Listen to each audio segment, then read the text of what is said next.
Hello? Hey, how you doing, man? I Sorry, can, sir. I How can you hear doing, you. man? The audio's I'm good? good. I'm good. I'm good. Yeah, man. Uh, Well, I can't see it. audio's good. Yeah, I I'll can't. get the camera going. Oh, yeah, yeah. Okay, sure, sure, sure. There we go. There we go. You Oh, want same. horizontal? Yeah, this is gonna be okay. Yeah. Oh, Easy. okay. Okay. So, feeling a little surreal right now, but but yeah.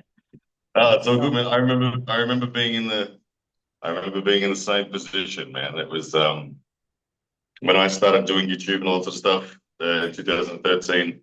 There yeah. were people like Michael Todd and whatnot who gave me their time to come on and do a podcast and whatnot. So more than happy to be here, man. It's a little echo there. Okay. Uh, Um, let me yeah. see what's It going on. it's good, but maybe Are you hearing yourself or are you hearing me echoing? you echoing. Nice. Mm. Yeah, it's all good. It's all good. It's fine. It's fine. Okay. Okay.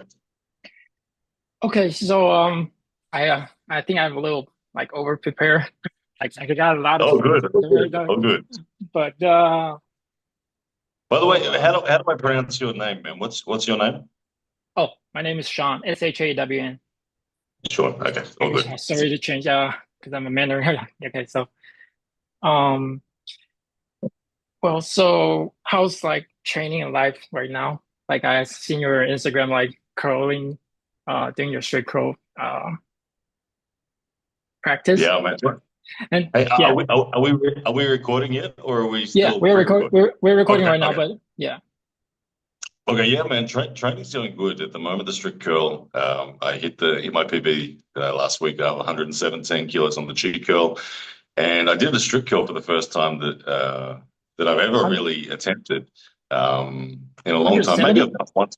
Maybe I did it once before. No, I did 80 kilos. No worries at all.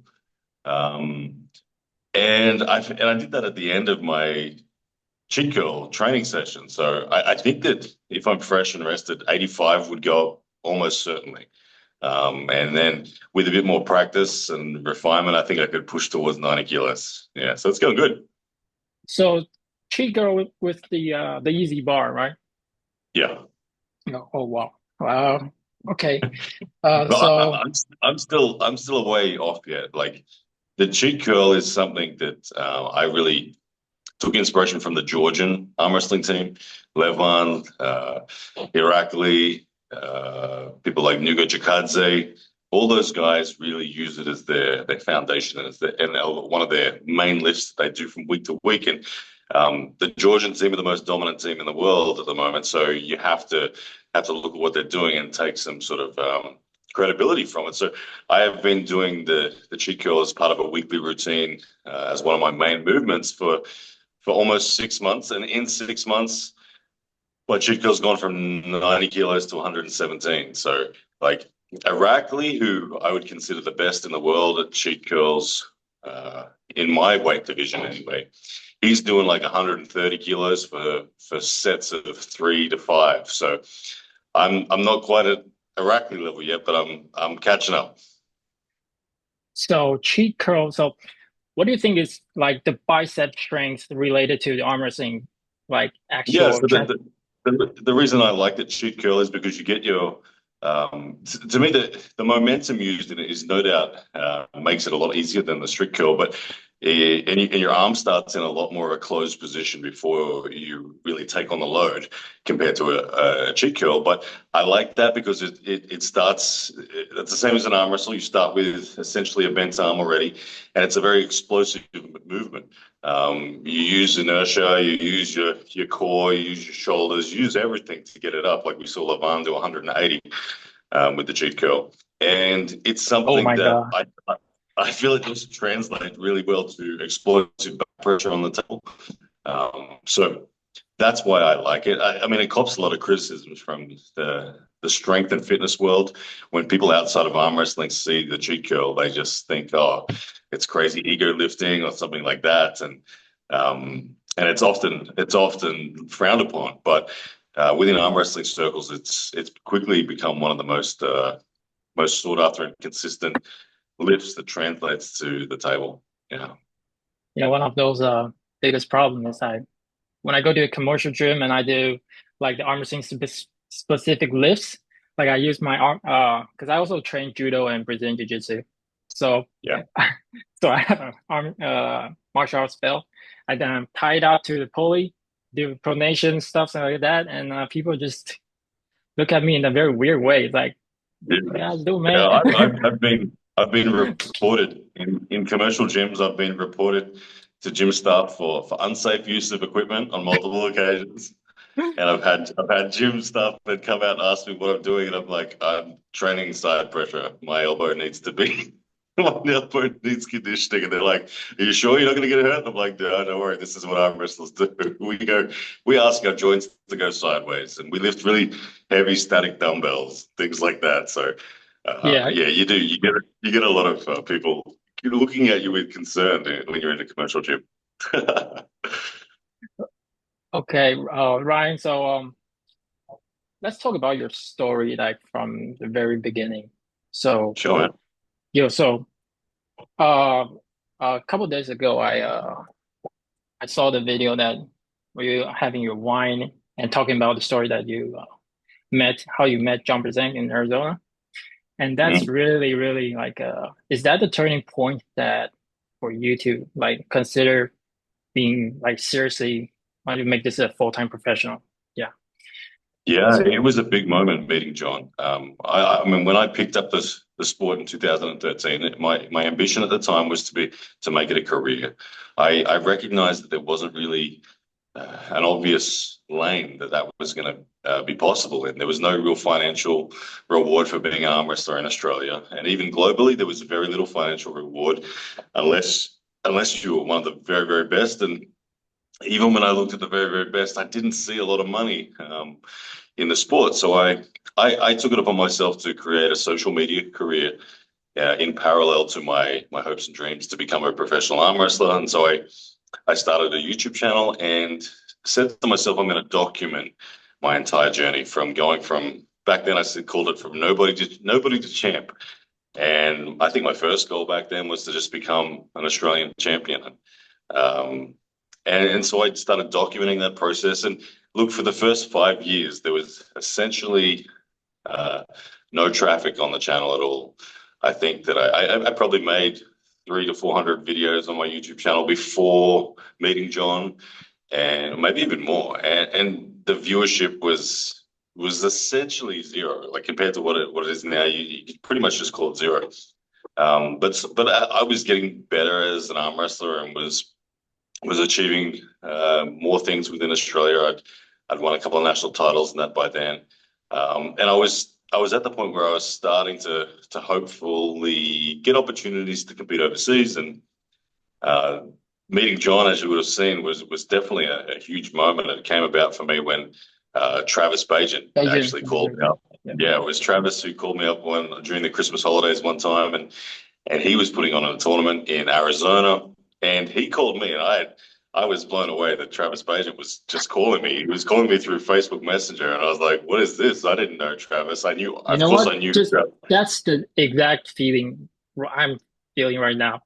You know, it's crazy because sorry to cut you off here for a You're right. second. Yeah. So I'm now 27 years old. Okay, so I've Yeah, been following arm wrestling since I saw a YouTube video of Devin arm wrestling Hafthor Bjornsson, the strongman, right?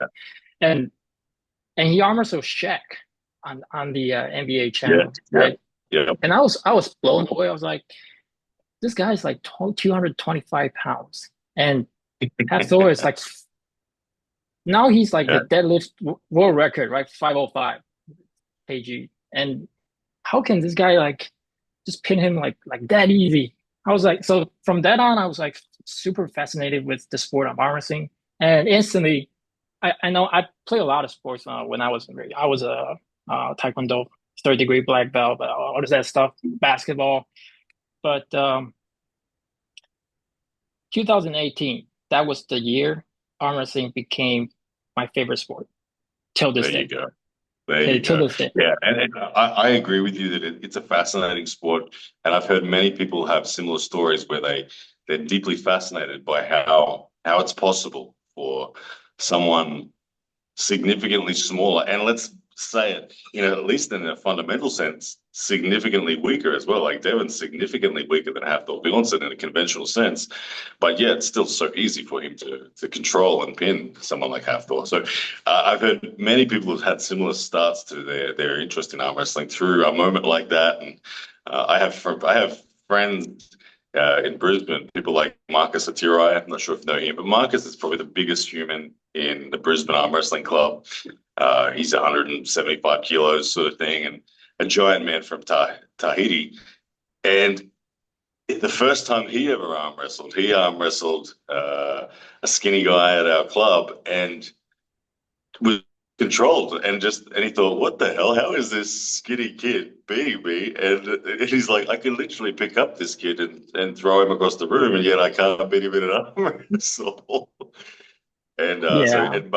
Marcus took the same approach. He was like, I have to know more about this, how this is happening. So yeah, it's a cool sport. But when Travis called me that day, it really did blow my mind. And he said to me that he was running a tournament in Arizona, and he had a budget to help market the event. And he said, I don't know much about marketing, but every time I open Facebook, all I see is you. So I want you to help market my event. Um, and so naturally I said, yeah, of course, I'm more than willing to help. And he said, look, I'll pay for your flights. We'll come over to Arizona. You can compete. You help me market. And he just joked with me. He just said, hell, John Brzenk lives around the corner. You can maybe even stay with him. And 45 he minutes was, down the road. yeah, he was sincerely joking. He was not suggesting that I stay at John Brzenk's place.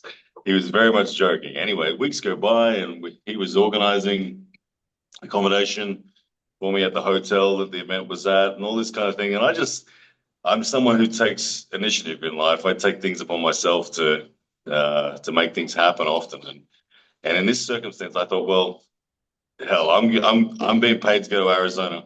I've never met John Brzenk before. I've never spoken to John Brzenk before. But I have John Brzenk on Facebook. Like he'd accepted my friend request sometime in the previous 5 years. I'd never spoken to him, but I thought I'm going to message John, and I messaged John and told him why I was coming to Arizona. The Travis had invited me. I was there to help, yada yada yada. And I just said, looking for a place to stay. I don't know if it'd be possible, but it'd be amazing.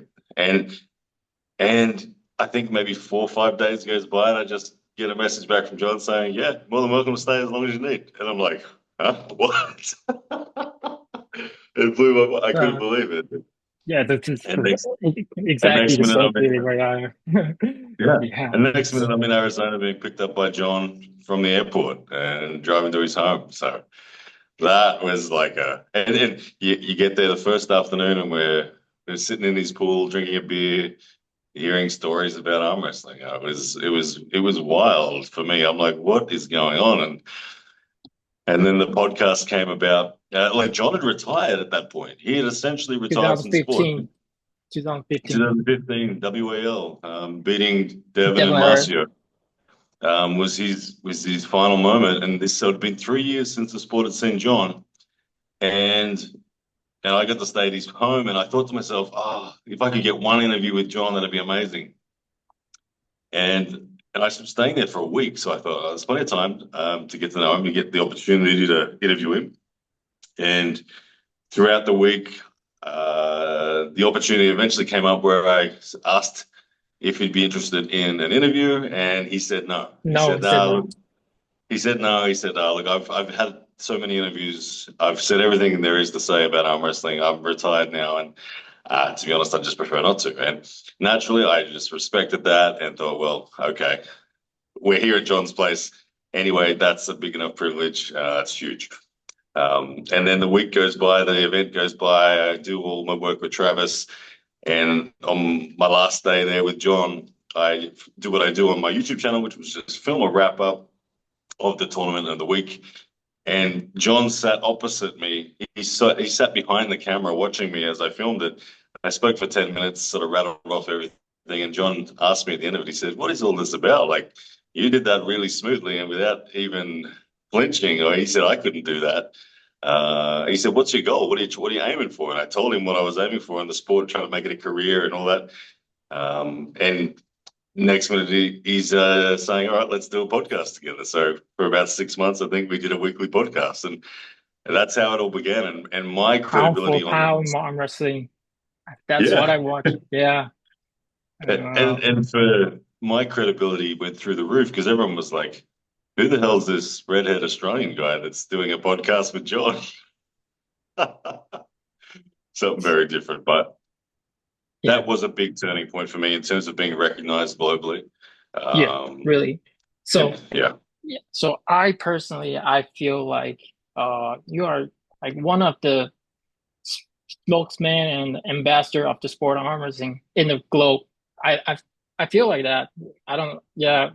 It's I crazy that. appreciate it, man. My hope is just to become seen as the guy that shows you can do it as long as you don't stop. Like Yeah. I Yeah. Yeah. haven't, I didn't get to the top quick. I wasn't the best arm wrestler straight off the bat, and I'm still climbing the ladder. I got a long way to go still.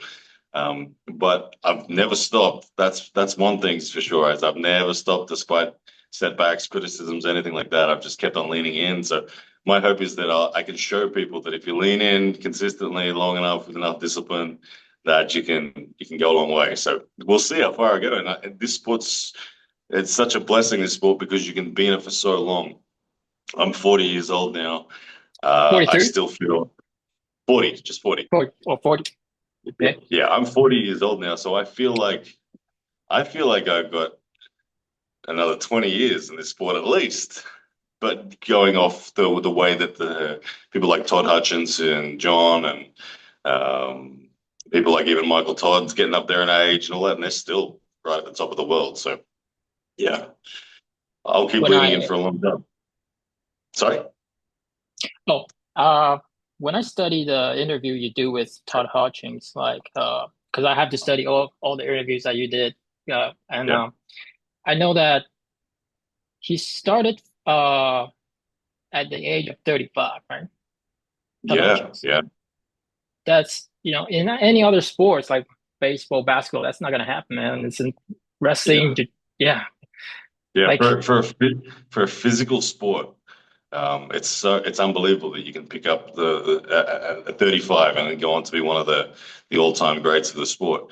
Um, John Brzezinski's career, I think I don't think he technically got back to number one in the world. I think he got as close as number two in the world in his recent sort of East versus West encounters. I think had he beaten Irakli when he faced Irakli, I think he would have been officially number one in the world at 105 at the time.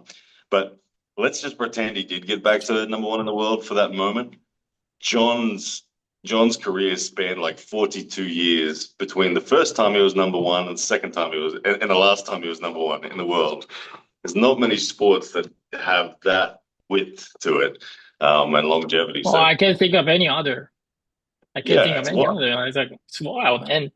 And the crazy thing is about this is like arm wrestling is not like chess. It's basically martial arts and a strength sport. Yeah, So like take Olympic weightlifting for example, that you can't dominate that long, no matter who you are. Like for decades, for decades, mm. like Well, there's no the debate that thing, John is the GOAT.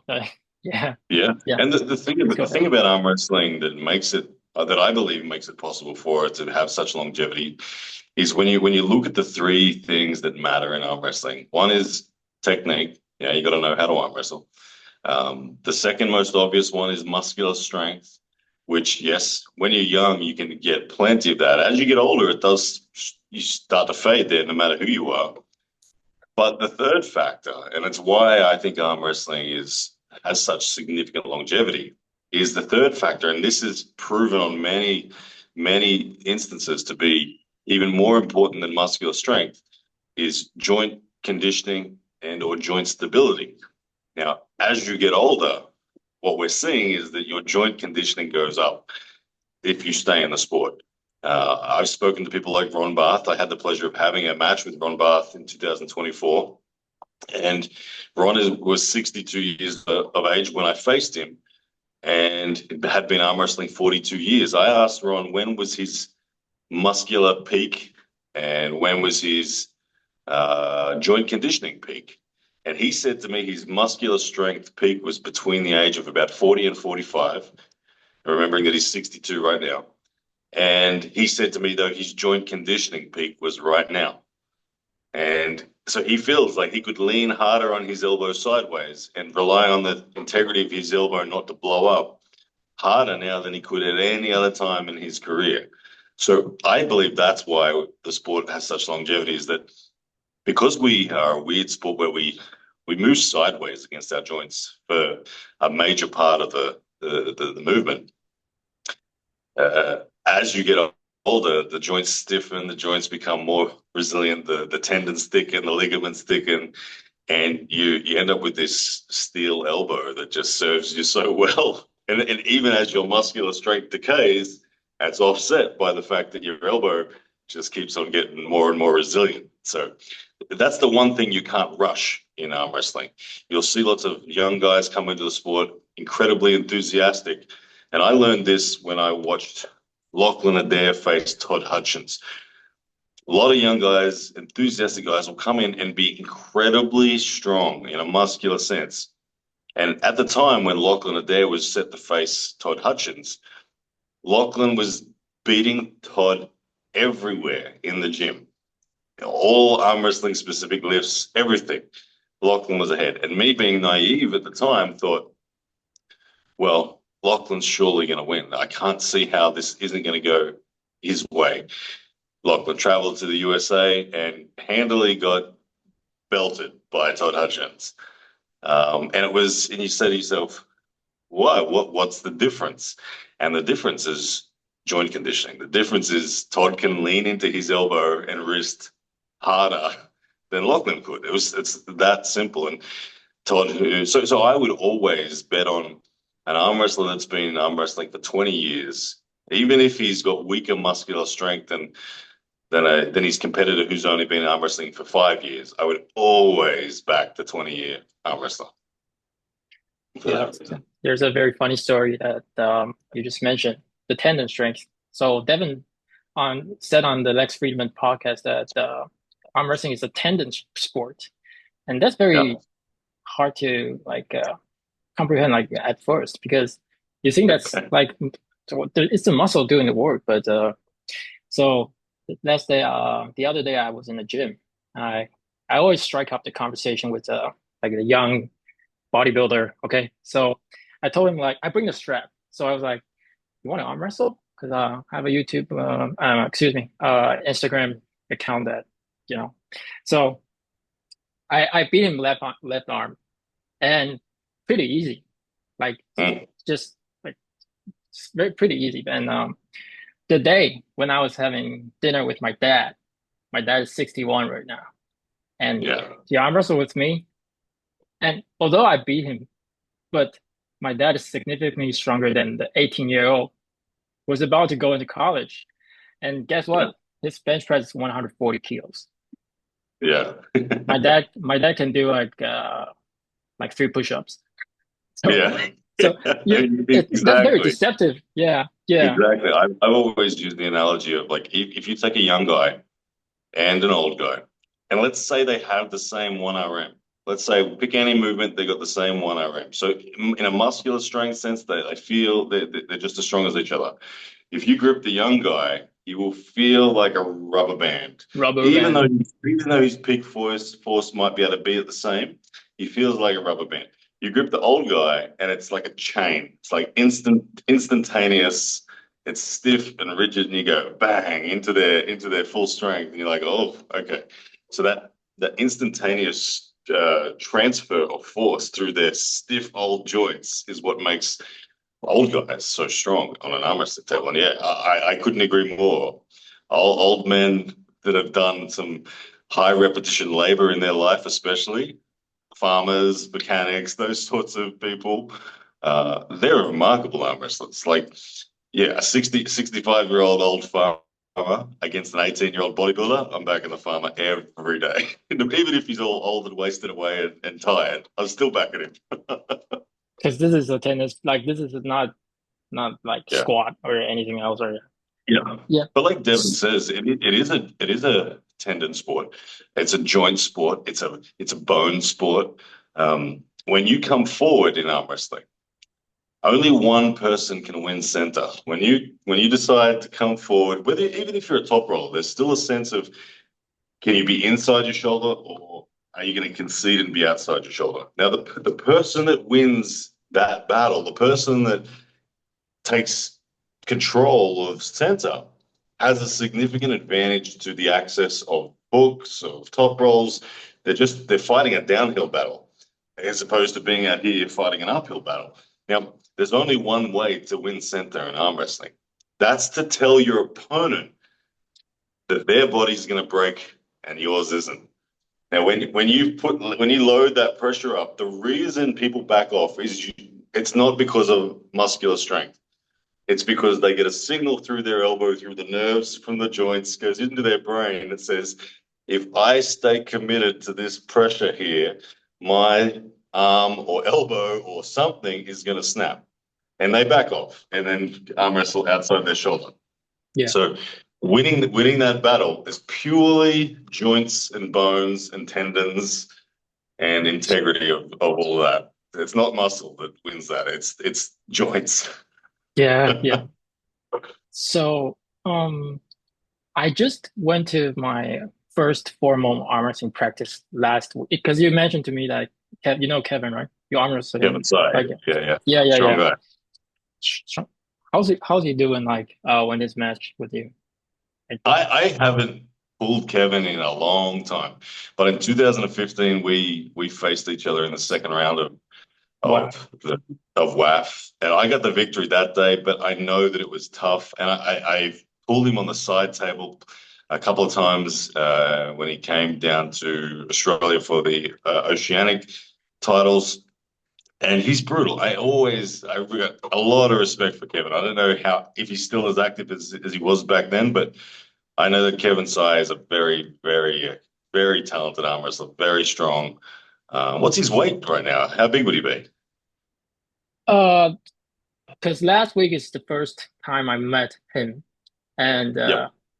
he's like a boss. He's a boss vibe. Like there, sitting there, and like, hey, come a new guy, and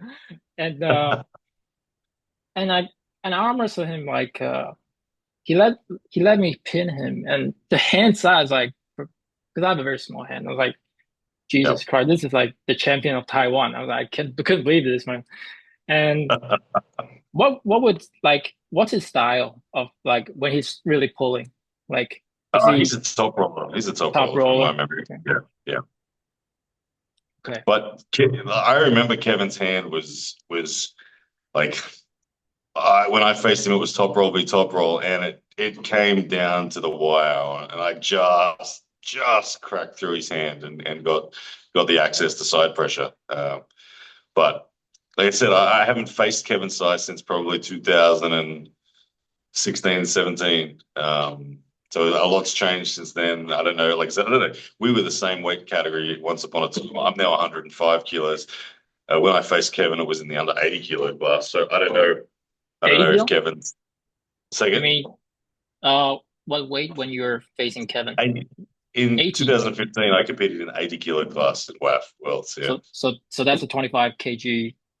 Like, Yeah, wow. yeah. When I started the sport, I was 87 kilos, and at first I thought I'd be most competitive if I dieted down and got to the under 80 kilo class. And so I spent the first 3 to 4 years doing that before I then said, just be your own weight. And I started competing in Australia. I started competing in the 95 kilo class. Australia had weird weight categories. We'd have under 70, under 80, under 95, and over 95. So I was hesitant at first to compete in the under 95s because I was only 87, 88 kilos. But then I embraced it, and I found I was more competitive there than when I was cutting weight to 80. So that's why I did that. And I found that like I've been 13 years now in the sport, and yeah, I've really put on 20. I put on about 18 kilos of quality weight in the 13 years. So that shows you kind of like realistically how long it takes to build any lean muscle and things like that. So 18 kilos in 13 years. Yeah. Yeah. Like the first time I saw you on the WAO 504 2019. Uh, so John Present cornered you, right? And that's Yeah. I was like, yeah, he's like, and I remember one moment it's like when the round finished and he's like trying to like give you a massage and you say like, oh, it's here, and it's like, no, trust me, it's here. Yeah. And yeah, and I just say like, oh, so it's okay. Yeah, Yeah, he got yeah. That was a crazy moment. Again, alligator round. that was on the back of meeting John and doing the podcast with him. And when I told him I had a WAL match, he asked me where it was, and it was in LA. And John said, "Oh, it's only like an hour and a half from From where I'm at. Arizona. Yeah. I'll come along and watch." And so John came to that event just to corner me. It was amazing, and it was like WAL ended up loving it, and it turned out to be like a big moment where John started getting back in the sport. But having him in my corner for my WAL professional debut was again wild. It was you couldn't feel more inspired as an athlete to have John guiding you. And as you said, when he went to he put ice in my hand, and I said, no, down on my forearm, and he said, no, trust me up here. I'm just like, well, I'm gonna trust John. He knows I me. remember your face. You're like, oh, when the goats. If that's what you say, and it's here. Yeah, Yeah, yeah. and I went on to win the match. And one story that you might not have heard that happened in that match that you can kind of see if you go back and watch the film, you'll see it happening in the background. If you just watch John, after round one, when I'm down 1-0, John corners me, and then as soon as I'm called back to the table, John starts placing a bet with he places a bet with a guy that's across the room. He's also from Arizona. Oh, I have a blank on his name. It'll come to me. But John across the room is betting on me to win. He puts $50 on me to win. Oh, Um, with with the guy's name. Oh my goodness, Eric Wolf. Eric Wolf. Yeah. So he oh, bets with Eric Wolf across the room. Eric's on the other side of the room watching. John places a $50 bet that I'm going to win the match after I'm down 1-0. Because John was confident that after speaking with me in the corner, that we knew what adjustments needed to be made, and that I could feel that the lane was there and whatnot. And I went on 1-3-1, and John won his $50. yeah. It's crazy moments. Like, wow, John, was it like uh cornering you and Yeah, also you. it's cool though because you can see it on camera. John's going like this. He's pointing across the room and talking away, and that's him placing a bet $50 with Eric Wolf. Okay, so Ryan, so why I reach out to you is because I also have a dream, like to promote the sport of arm wrestling in Taiwan. So 5 years ago, Devin traveled around the world, and he came to Taiwan once and do a seminar, did a Mm, seminar, and poll everybody, including Kevin. But yes. I think I don't know. I will get a lot of criticism saying this, but I think they screwed it up. Like this is like superstar came here, but Yeah. they did. So I remember I called Kevin. Well, I was still in college. I was like, "Do you guys need any like translator or somebody like who actually know who this guy like?" Because here it's very like how to put it in a very polite way. Like it's like everybody there is like chewing like beetle nuts. Yeah, it's Yep. the last Yep. weekend went there like there's very loosely structured as an Gotcha. association. So plus they don't like if you can't speak English and you like, I can reach out to you, can because I want to be the ambassador of Taiwan. Although I just joined the club, I probably gotta get a lot of hate by I launch this video on the YouTube. But That's all good. yeah, it's all good. I was like, later I'll ask you about how to handle with the criticism and all that stuff. But yeah, so arm wrestling is always the like, how do we promote or copy how Australia arm wrestling like before Ryan Bowen, after you, and after you came in? Well, in terms of establishing Taiwan and lifting it up, and what I can say from what I experienced in Australia. So I joined in 2013. The Australian Arm Wrestling Federation, I believe, started in 2011, maybe.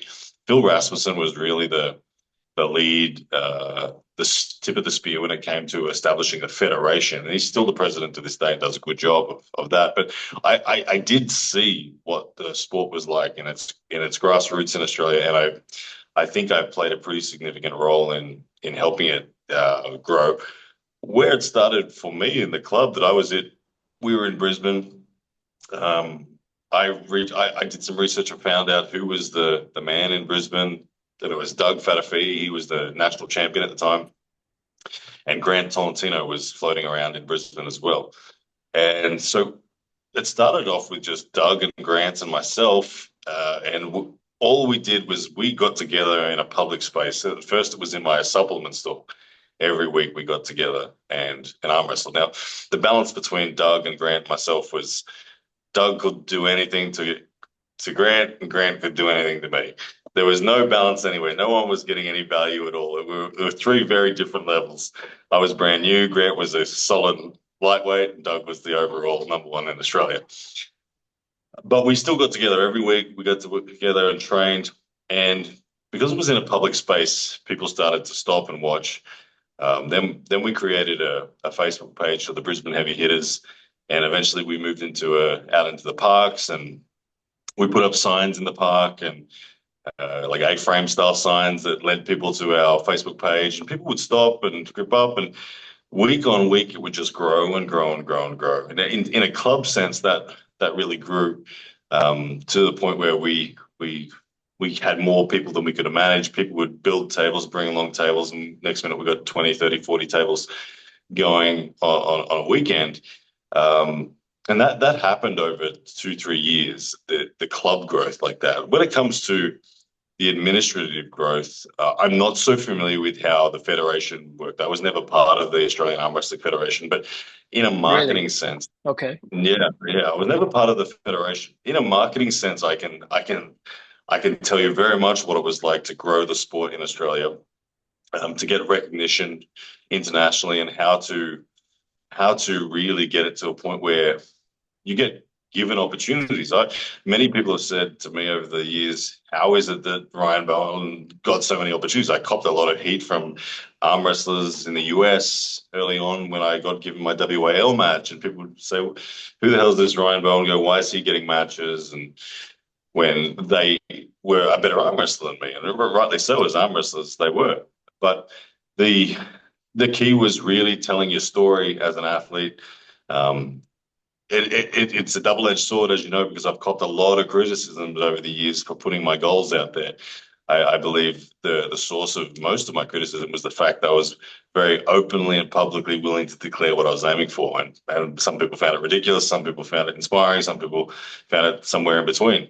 So you cop the criticism, but at the same time, if you're consistent with just putting your story out there and putting your training processes out there and putting your matches out there when you have them, and just leaning in always to your dream and the marketing of it, you get noticed. And I've had the privilege and opportunity to compete in every major professional arm wrestling organization there has been since 2013.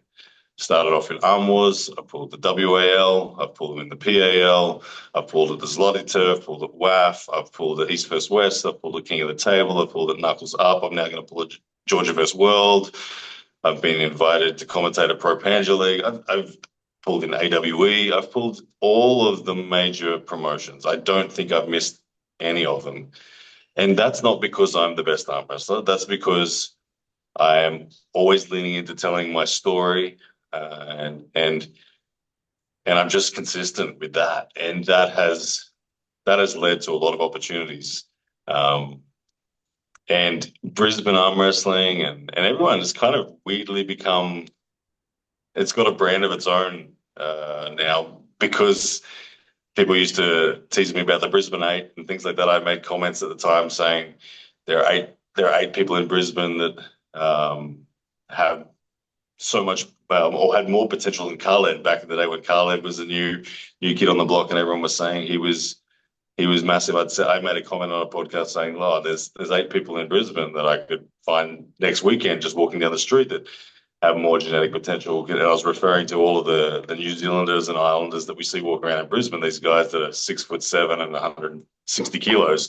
They're quite common in Brisbane, and things like that. It just catches on. So for Taiwan, my recommendation, like I said, I don't have the administrative experience of running a federation. That would be Phil Rasmussen you'd want to speak to. But in terms Okay, of so getting there's a in terms of getting opportunities as arm wrestlers, it doesn't matter where you're from in the world. If you tell your story well enough and you tell it consistently and you keep leaning into the sport and continue to improve, you will be given those opportunities. So let's say you're a lightweight, you're a 60-kilo arm wrestler out of Taiwan, and you think, how on earth am I going to ever end up with a professional opportunity where someone pays me to go and compete? You start with your social media, you start putting out the training, you start putting out your things, and then eventually you get to a point where you're going to enter, let's say, a WAF tournament, and you document that and you say, look, I'm entering my first ever WAF tournament. Let's see how I go. And remember, I created content for 5 years before anything stuck. But when something does stick, and the moment might be that you get good enough as an arm wrestler now that you're reaching the semifinals of WAF or something like that, and people start to notice you because your social media is now matching what you're talking about, and people will go back and look at your YouTube history and see this whole story, and people relate to stories. People like athletes that they can relate to in life. They like athletes that they can understand their struggles with. You're much better off having depth in your audience than you are having width. Don't worry about aiming for viral videos. Don't aim for that. You're better off with 50 people who understand your story deeply than you are with 50,000 people who watch for 3 seconds and never care about you again. So I would just encourage you with Taiwan to, if that's your passion, lean into it, document everything, keep an active, consistent social media presence that shows people where you're aiming for and where you're going and how you're going about doing that, and things will start falling into place for sure. Doing what you're doing right now, for yeah example, this is exactly what you do. yeah. So I still don't understand like like the day I text you, I was like, the Ryan Bowen replied to my message. And 10 minutes before this interview, I was watching like you talking about like all the stories that you just talked. I was like, I mean, you follow something like you strongly have passion with, and within a few years, it's just gonna happen. And Mm. that's Well, that's the reason I responded to your message. And I get plenty of messages from a lot of people, but the reason I responded to your message is because it was very evident that you were sincere. It was very evident that you had a passion for it. And it was very evident, like I could see and immediately relate to you going, oh, yeah, I remember being in that position. I remember being exactly at that point in my journey. And so you'll find that in your whole career, whether it's sport, business, life, anything, people who have walked a path similar to what you're aspiring to walk on, they recognize you when you're doing it, and when they come across you, they'll support you. They'll be the last people to criticize you. They'll be the ones who say, "Yeah, man, good job, keep going." And you'll only ever get criticism from people who aren't walking the path or who think that it's ridiculous that you'd even try to walk the path. So I saw your message and it was pretty obvious that you were sincere and enthusiastic and capable and willing. So yeah, it was easy to respond. Thank you so much, man. You're so generous, and you give me 3 hours. I was like, you're a busy man. I was like, this is not happening, man. I would have to pinch myself a little bit like that. Yeah, but uh, Good. but I will compliment myself a little bit because, like, if you're not a part of the fraternity and the brotherhood of Taiwan Arm Wrestling Association, Mm. you are not reaching Ryan Bowen. You're not reaching, you know, the Yeah. investor, the spokesman of the world, and you couldn't grow it.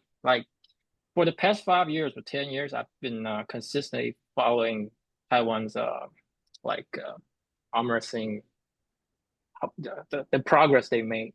Like we have good Yeah. athlete. I mean, athlete, yeah, sure, but how do you let people, how do you like the world to see you? Like it's so. The thing I want to learn from you is that how can we like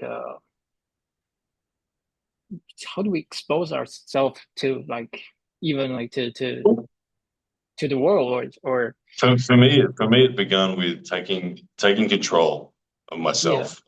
And what I meant by that is I couldn't wait for invitations to happen. So when I got to a level, for example, where I thought I'm ready to face the world level at my weight, I reached out to Justin Bishop in 2015, I think it was, and or when was it? No, 2018. 2008? I don't know. You'll have to confirm for me. But I reached out to Justin Bishop in some year in that sort of time period, I think 2018. And I paid for his flights, I paid for his accommodation, and I gave him a few $100 and said, come to Australia and have a super match with me. And I promoted it and put it on, and I got my ass kicked 6-0, done. But of people watched. A lot of people laughed. A lot of people said, "Oh, well done. You did all right against Justin." And Justin was a world level athlete at 176 pounds. He'd beaten Giannis Amalans and things like that. And I wanted to test myself against him. And although I lost, it was a step in the right direction. I learned a lot about arm wrestling at the time. Like I took his hand and wrist, but he then drilled me with side pressure. I recognized, wow, I need side pressure. But on a marketing sense, it gave me it gave me a lot of people paying attention from the USA, and it started like that. And then I did many of those opportunities. I went and pulled Chance Shaw, self-funded my way to Florida, went and pulled him in a garage at Craig Soublier's house, sort of behind enemy lines, put money on the table again. So I created my own opportunities. And through YouTube, you can do that. As an athlete, you can just train hard, get yourself opportunities. If you can't afford to it, find a sponsor to pay for your opponent's travel to Taiwan and bring them to Taiwan and face them and video it and put it out on your YouTube channel and just keep building like that. And you'll find once you get the momentum going like that, you can't be stopped. Doesn't matter if you're not being invited to leagues, you can climb all the way to the top of the world without ever appearing in a league if you've got a YouTube channel and a willingness to tell your story. What's stopping you from traveling to anywhere in the world, offering an opponent that you want to face, putting $500 on the table and saying, "Look, I just want to film it. Let's have a match." You have the match. The money makes it real. People know that it's real because the money's there and you've traveled all the way. You're going to give it your best shot, and you slowly become recognized. So, but in the process of doing all those privately organized events, you will get noticed, you'll get a fan base, and you'll start to get invited to the pro events as well. And you'll be paid travel, accommodation, and an appearance fee with bonus win fees and things like that. And before you know it, you're a professional arm wrestler. Okay. Well, I asked this question like for the arm wrestling sport for Taiwan, but not for myself. Yeah, I Yeah. have a professional career going on, and but uh I just lose the track. I'm sorry. Uh uh yeah, so that's that's so I'm going to practice tomorrow. That's the Yeah. second tip. And I just got crushed last week. Like crazy, man. I think I'm good. And just If you've been watching arm wrestling for a long time, yeah. even if you haven't got the time on the table yet, your movement patterns are probably going to be pretty good. In a basic sense, you're going to have already a good understanding of how to move. And I saw that a lot in arm wrestling when I first started in 2013. People who would come along who hadn't never seen the sport moved really poorly. But nowadays, if someone new comes to the club, they usually come in saying, I've been watching for 5 years. Devon's my favorite. Been watching all this, till that, and the other. And they come in and they move really, really well. It's like, oh, your brain has already identified the pathways for arm wrestling, and now it's just a matter of getting the conditioning and the strength. So, yeah, it doesn't surprise me that you move well. Okay, Ryan. So now I'm asking a very important question for every new uh, uh, people trying to join the club. So, what do you think are the some of the major fundamental lifts or training method for the beginners, like for Yeah. anybody? Yeah, When you're brand new, I start with wrist flexion, pronation, and back pressure. And the back pressure comes in really two forms: a dragging low back pressure and a rising high back pressure. So the dragging one is really going to be dependent upon your lats and the back of your shoulders, in conjunction with your hand being strong pronation and strong wrist flexion. And then the rising one, we're talking your extensors to keep your wrist high and your bicep. I don't focus on side pressure for new people. I yeah, don't encourage new people to start going side too early. You'll flare up really bad, and obviously there's a risk of broken arms and things like that until you've got good awareness of your own elastic sort of limitations and safety. So fundamentals: wrist flexion, back pressure, pronation. That's where I start. And don't go as much as you want to. Don't go so hard. Don't just relax into the movements. Relax and chill and be okay being pinned. It's as soon as a new person tries their hardest to not be pinned, that's when they get really sore. Um, yeah, but like, just imagine if you're going into boxing. If you're going into boxing, you're not going to go crazy and try to knock out your sparring partner the first time you're there and expect him to knock you out. You're gonna flow with each other, and you're gonna work out the movement patterns, and you're gonna be sensible. Arm wrestling should be the same, yeah. but it is tempting. I know it is tempting to go as hard as you can. Because I whenever I go to a commercial gym, I just ask people that if they want to record an arm wrestling video with me, and Yeah, sometimes one after one. So I might not seem that good, but for regular people, I'm good. And so yeah, once upon a time, I beat a 300-pound rugby player, yeah. and There you go. I'm 100 like 185, 180 right now, Yeah. and that's when the point like I know that oh I'm good, I'm natural with the movement, and I was Mm. like yeah what sorry I have a That's memory okay. That's okay. yeah Yeah, I understand what it's like when you identify the movement patterns, and you face someone who doesn't have those movement patterns identified yet. It's very obvious how significant it is to have those correct movement patterns. And as you say, yeah you can defeat someone twice your size if they don't know what they're doing. You control their pronator and you get your lats involved against their raw sort of internal rotation movement. Like the worst arm wrestler out there just literally does that and doesn't know what to do. And it's very easy to yeah, get around them, control them, add a bit of pronation, disengage their power, and they go from being a strong human to a very weak human very quickly. Um, but yeah, it's crucial that you have those patterns down pat. so like a lot of time that very common injury in the armor series like this is called a medial epicondylitis. Uh, it's the inner elbow, kind of like a golf, like a Yep, connective tissue strain. Like yep. so, what's your like How do you get that rehab, conditioned? rehab, and or like any kind of So injury prevention. I, Yeah. I I think when you're talking about tendons, if you go and read case studies about the thickness of tendons in marathon runners, you'll see that they have thicker tendons than sprinters. Even though the sprinters have bigger muscle bellies and more explosive power, it's the super high repetition of the marathon that causes those tendons to be so thick. So I think um, we can take that same principle and apply it to arm wrestling and recognize that super high reps, super high reps, not 1RMs, but super high reps of a light to medium weight is the best way, in my opinion, to get the joints conditioned. That you won't hurt yourself then either. But that's really where I started in the sport. I started, if you go back and you'll see videos of me trying to do 10,000 reps in a day and things like that, where it's just, I'm only moving 5 to 10 kilos, but I'll sit there for hours and hours and just rep. And still to this day, I take that principle.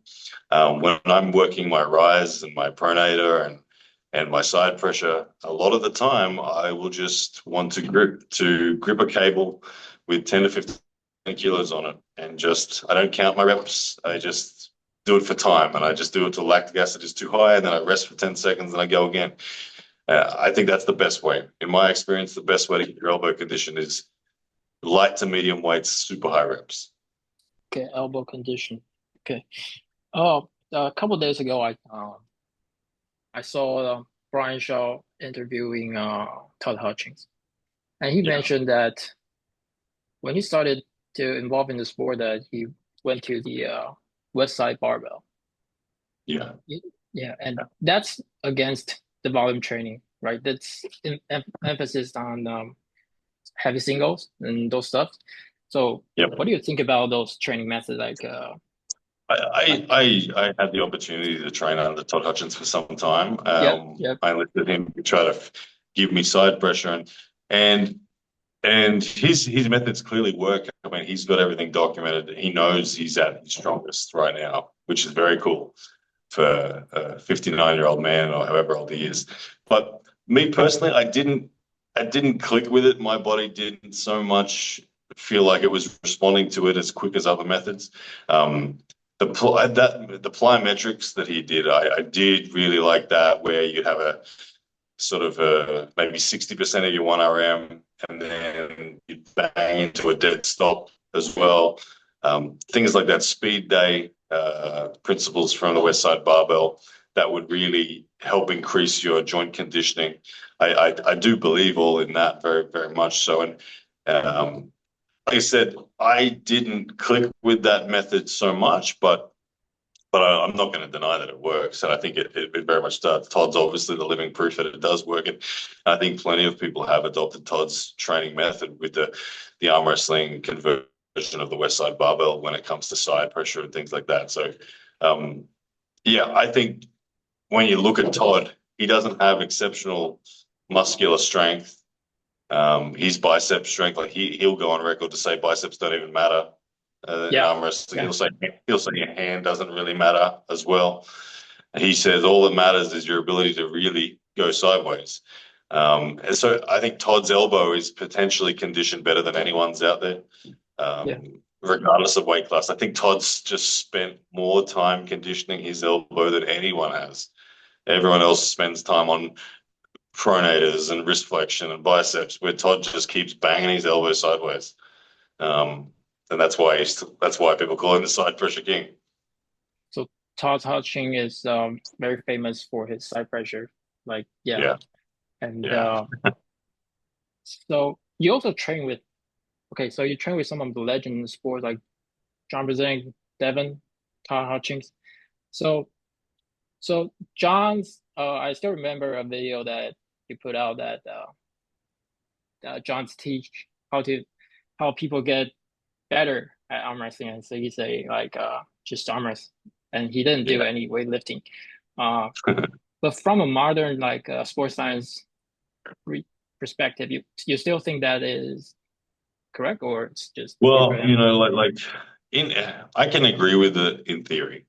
If I had a really complete arm wrestling team, like Yeah. Oh, if I okay. had if I had 50 arm wrestlers that were all the world level, and they all had various styles, then yeah, look, I don't think I would need anything else other than that arm wrestling room, and you could become complete. But it's rare to have that situation. I find you end up getting the same groove over and over and over again with your club, and that can be good at developing certain specific stylistic weapons, but it also is detrimental that you'll have gaps in your game. So once you start to recognize those gaps, I think you do need the gym. You do need the ability to put horsepower behind your hand. Like I have someone who spent 9 years, at least 9 years in my arm wrestling journey, focusing almost exclusively on the specifics of hand and wrist and pronation, and I No didn't have table any time? base power. I didn't have any base power at the time. Yeah, it was like nine Oh, years of oh, that. And so nowadays I am my ratio of effort is far now towards the generic strength. I'm doing more powerlifting training than I am arm wrestling training, but it's converting to the table very, very well for me because I've done the time making my hand and wrist ready, where I do know that many people many people are far, far stronger than me in a powerlifting sense, in any sort of conventional gym sense, but then they're not able to hang with me on an arm wrestling table because they haven't done the hand and wrist work. So I do believe that the hand and wrist work is crucial. So arm wrestling itself will give you that hand and wrist, but there definitely comes a time and place where you need to put horsepower behind those movements as well. So I don't think in a modern sense that just table time is going to be sufficient. so that's why throughout the years, like you go from like nowadays you do a lot of compound lifts, right? Like you do bench Yeah. press and do stuff like that. Okay. Yep. So okay, I think I think questions all over. Like, Oh, very uh, good, very good. but no, I'm a little starstruck right now. But so okay, Good man. um, Well, you've asked some really good questions today. That's for sure. It's been I've enjoyed going through some of those old stories as well. And like I said, I can reflect in you where I was when I started on my YouTube journey and arm wrestling journey. So I can see it and sense it that you've got the potential to go as far as you want in the sport, whether it's as an athlete or as an administrator or as a marketer or as a YouTuber, whatever it is. I can tell that you got that passion for it. So thank you for the opportunity, man. You just keep yeah, going. thank you so much for the time, man. Like, yeah, thank you for the time, and yeah, maybe I don't know. Maybe someday we'll link up and Yeah, man. fly you to the seminars in Taiwan. I would love to come to Taiwan. I would love to meet everyone there, group up with Kevin again, and Yeah, have a back and forth with him, I'm sure. But yeah, man, thank you very much for the opportunity, and good luck with everything, and keep in touch, eh? thank you so much. Okay, bye All bye. right. Bye See bye. ya. See you.